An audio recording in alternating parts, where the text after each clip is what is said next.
Kau dengar.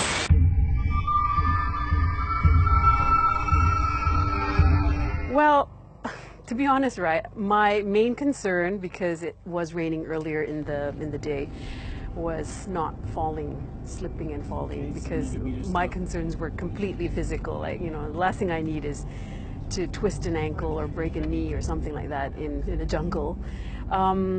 So when we walked through the jungle, the forest path, and we crossed that bridge, crossing that bridge, I felt cold. Okay, and we were all wearing our, sweatshirts, and it was creepy, It was creepy, and then,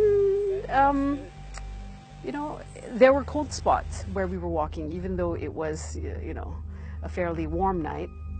And when Rahmat told us about the history of some of the spots where he was taking us, then I realized, oh, okay, well, it's very possible that there are entities here. Okay, here.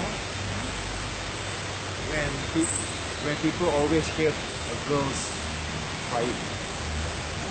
Okay, this place where they always hear girls crying. When some of the people they picnic, in that front there, they won't come this area because they know. So they won't cross the bridge. They won't cross the bridge. What happened here? What happened here? Got raped and murdered here.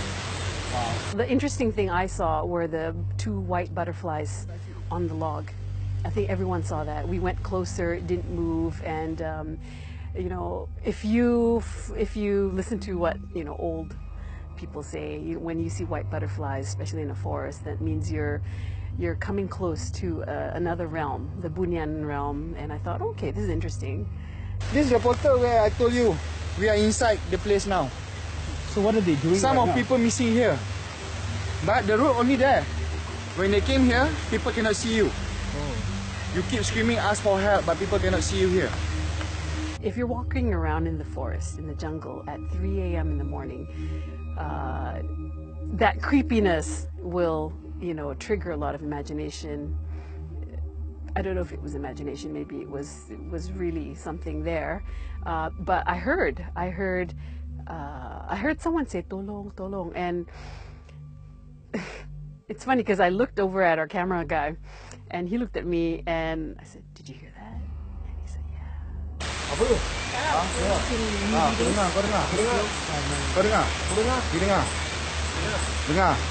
Dengar, semua dengar. Semua senyap sekejap. Turn off light. Ya. Kamera infrared fokus dekat sana bottom point. Okay. Bottom point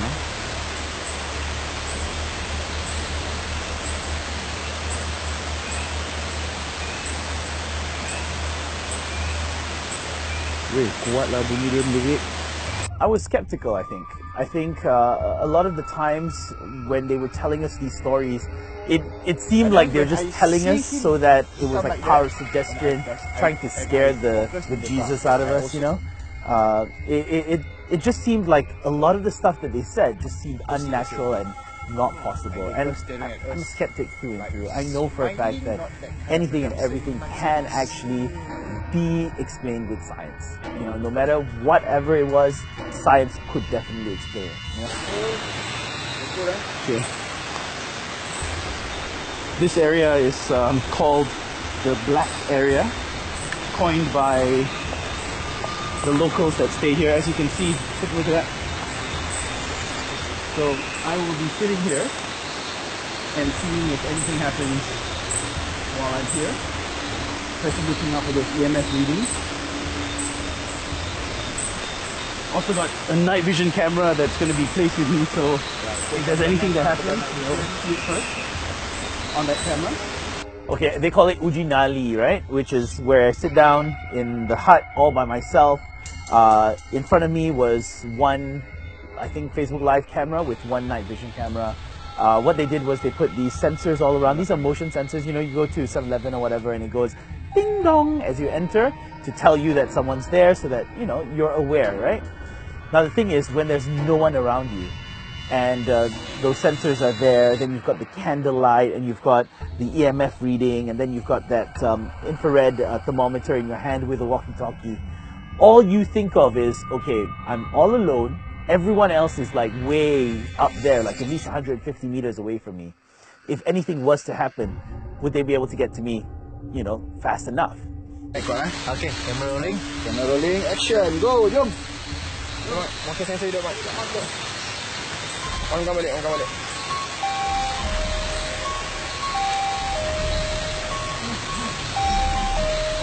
Okay, walkie, EMF, what do you call this thing? Infrared thermometer, plus we've got some motion sensors and an infrared motion camera, so we'll see how everything goes. Okay, See you. let's do it. Thanks so much. Bro. See you. Thanks so much. Okay. Remind me if I get lost, huh? At first I was like, okay, this is fine, no big deal, you know. Sat down for a little bit, then started doing the normal stuff that I wanted to just check, make sure. Looked out for readings, listened out to the voices in the forest. All I could hear was just crickets, pretty much. I think at one point, I sort of thought there was something. I didn't know if it was something, because the EMF reading just went up from like nothing to 3 and then 5 eventually, right? On my right side, I'm getting very strong EMF readings, and it's dropped to 20.9. Yeah. I also see a sound figure from here. Yeah. But camera can see, maybe you cannot see. The red eye always turn on.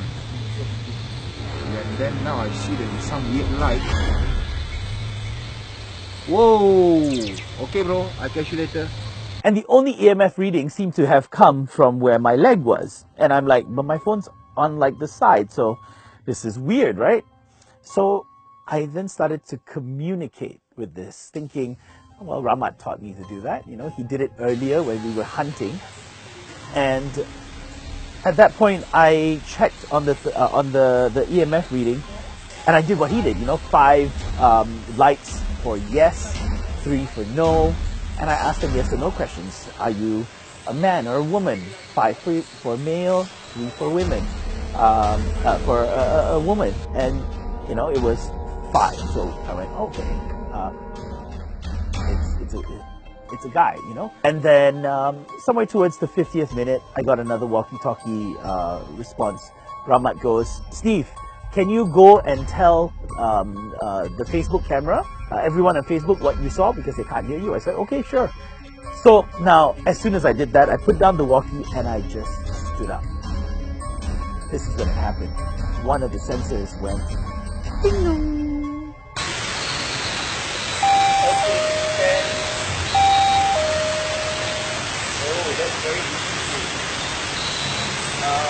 I haven't even moved to make the sensor. And I freaked. For 2 seconds, I looked around. It was the sensor that's right in front of me. I didn't pass that sensor yet.